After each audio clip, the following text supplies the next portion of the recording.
সমাজ কল্যাণ মন্ত্রণালয়ের মাননীয় উপদেষ্টা জনাব শারমিন এস মুর্শিদ মহোদয়কে তার বক্তব্য প্রদান করার জন্য। ৭১-এর যুদ্ধ দেখেছি, 2024 দেখেছি। এই কথাটি আমি বারবার বলি শুধু স্মরণ করিয়ে দেওয়ার জন্য যে একটা ধারায় আমরা চলছি। তরুণ প্রজন্ম দেখিয়েছিল আমাদের আজকের এই তরুণ প্রজন্ম, এমনকি শিশুরা সেই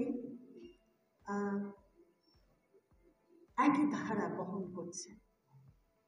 সেদিন আমরা স্বাধীনতার পরে আমাদের গণতন্ত্র পাইনি, সাম্যের জায়গায় আমরা দাঁড়াতে পারিনি, ন্যায্যের জায়গায় দাঁড়াতে পারিনি। আরও একটা কঠিন ঘটনা ঘটেছিল, ধারা ঘটেছিল। 1 লক্ষ মুক্তিযোদ্ধা, তাদের কিন্তু পুনর্বাসন হয়নি। সেদিন আমরা সেই 1 লক্ষ মুক্তিযোদ্ধার ভেতরে তারা 90% ছিলেন গ্রামের ছেলেরা, মেয়েরা। তাদের খালি হাতে খালি পায়ে গ্রামে ফিরে যেতে হয়েছিল। সেদিন কিন্তু আমরা দেশ গঠনের কাজে তাদেরকে কাজে লাগাতে পারিনি। সেদিন যেটা হয়নি, যেটা করতে পারিনি, আমাদের যারা বড় ছিলেন দেশ শাসনের দায়িত্বে, যেটা পারেননি, আমি বলতে চাই 2024-এ এসে আমরা আমাদের প্রতিটি মুক্তিযোদ্ধা ছেলে মেয়েদের চিহ্নিত করব। এখানে ভুল হবে না।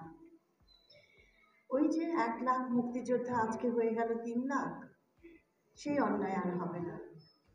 প্রতিটি মুক্তিযোদ্ধাকে আমরা চিহ্নিত করব, প্রতিটি আহত নিহতকে আমরা চিহ্নিত করব।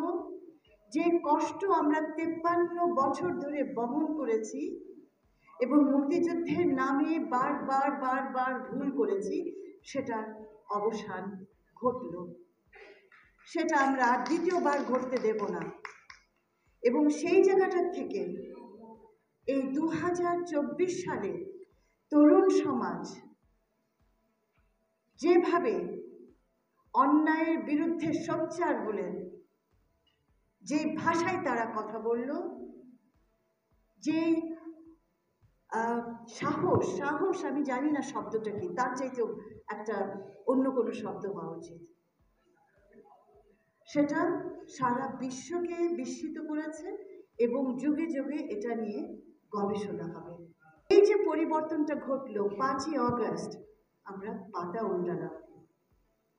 পাতা উল্টিয়ে আমরা একটা ইতিহাস, একটা কষ্টদায়ক, এমন একটি অন্যায় ইতিহাস, এমনকি নোংরা ইতিহাসকে আমরা শেষ করতে চাই। পাতা উল্টিয়ে নতুন পাতায় লিখব আপনারা আর আমরা মিলে। সেই জায়গাটায় যে কষ্টগুলো আমরা পিছনে রেখে এসেছি, সেখান থেকে শিক্ষা গ্রহণ করে আমরা এগোবো।